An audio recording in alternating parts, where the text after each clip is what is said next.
my secret to how I reduce my time in the kitchen. You see, I am also a busy mum. I work full time. I have my kids. We've got after school activities. And so often I get asked, how do I prepare my meals, or how do I get meals ready for the kids when we're working, when we've got after school sports, don't get home till late? What happens then? Let me ask you about your evening. Do you get home? Do you find that you're tired? You're exhausted? You're also hungry? The kids are hangry? And now you need to find something to eat. What is that what your evening is about? Where you just get home and go, oh, I've just worked all day and now I've got to do this chore of cooking the meals. So when that happens at night, what's your options?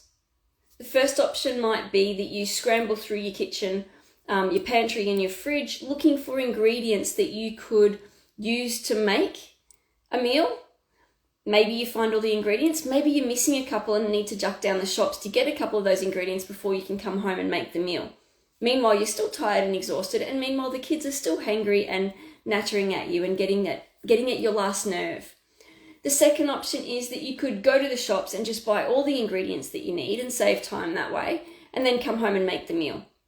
Or the third option, and I find this is an option that a lot of my clients tend to do, is that they might get takeout, home delivery, takeaway, a meal prepared that way so that it decreases their time in the kitchen. But the problem with getting home delivery and delivery meals is that you could be spending up to $4,000 a year or even more, depending on the meal that you're getting. You could be spending on average $4,000 a year on those takeaway meals. And so you could save that money. That could be a holiday for you. And those meals that you're getting may not be fully nutritious. They might not be balanced. They might have a lot of sugar, a lot of processed sugar added to them, a lot of additives, food additives, colors, flavors, could have preservatives. And they could have a lot of salt added to them as well. So they're not really nutritious, and they're not feeding and fueling your family or yourself. And let's face it, if you're not getting the nutrients, then you're going to be even more tired, more run down, and wondering how you're going to get through the next day as well. So what do you do if you're already tired? What do you do if you're already exhausted and you get home at the end of the day and go, what can I do? How can I change this endless treadmill of doing the same thing every day and being so tired that don't know how to cook meals? Well, my secret is, and it's not really a secret, but the way that I do this is, years ago, I used to be in that scenario. I used to finish work of an evening, working all day, and then needed to find a meal for my family and needed to find something for them to eat that's nutritious, because that's what I do for work, but also be able to have the energy to get through that process and to feed them, especially when they were super young, that feed them earlier, because they really needed to get that nourishment before they went to bed early. And what I found was that I needed to have a planning strategy. I needed to have a strategy where I planned my meals. I take 10 to 15 minutes a week now, and I plan out my meals that I'm going to cook for the week. And the strategy with that is that the meals that I plan or that I select, I can double the ingredients on all of them. So every time I get into the kitchen and I make a meal, I'm making at least 2 meals.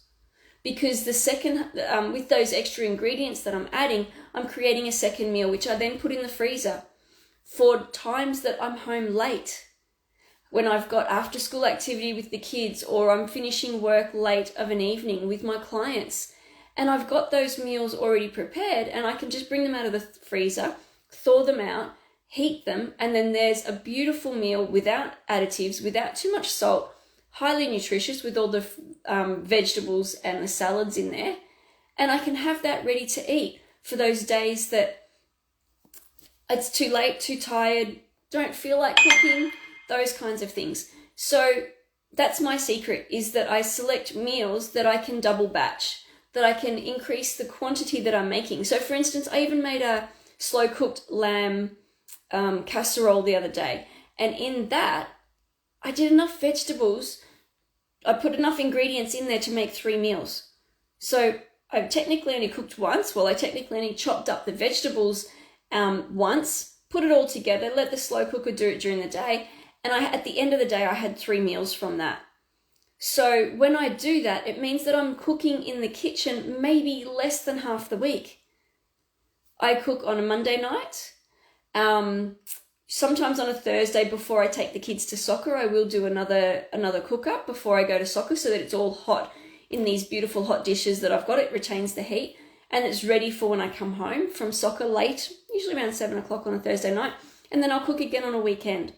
And each of those times that I cook enough that I can double batch it, that we can have frozen meals during the rest of the week. Or in summer, I make up enough salad to last for 2 to 3 days so that salad's always there, and then we can just add something else to that to complement it. So it's all about how can you optimize your time in the kitchen to reduce your cooking time, to still give yourself the nutritious meals, and to reduce the wear and tear, the exhaustion on your body. That's what I meant by the wear and tear, the exhaustion on your body. So you're optimizing your time. And in doing this, I also then optimize my grocery list, because when I do the 10 minutes of planning my meals, I also plan out the groceries that I need during the week. And I will have a list for when I go to the fruit and veggie, where I go get my fruit and veggies. I'll have a list for just that. And then anything else, I do online shopping so that I can get it delivered and it can come to me much easier, and I save time than having to walk through a grocery store and buy some things that we may not need, especially when you've got kids with you as well.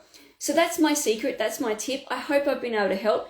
If you are looking for any recipes, any other tips, please get in touch with me. I'd love to be able to give you a few tips of how I put the meal planning together, but I just have a chart, laminated. I write on the laminated chart the meals that I'm doing for the week, and then I can wipe it off at the end of the week and start again.